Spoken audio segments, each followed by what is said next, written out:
So my name is Jon Loftus, inside technical sales, currently covering the Southeast District, which is Virginia down to Texas, except for Florida, which is strange, but currently took a promotion, a little bit of a promotion, and going to be now switching to the Northeast, everything up past New York.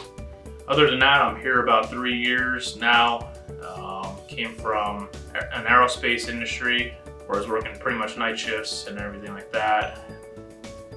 Actually drove by ATAS every morning coming home, and I live about 3 minutes from work now, so it's definitely a big perk.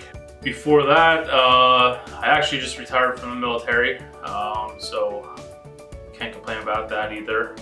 Things that I like most about the job is I really get to see a lot of different buildings going up. For instance, I did a lot with the Houston Astros field in right field. A lot of casinos that we do. We have a lot of different panels going on there. And just some big buildings down in the Charlotte and Raleigh areas.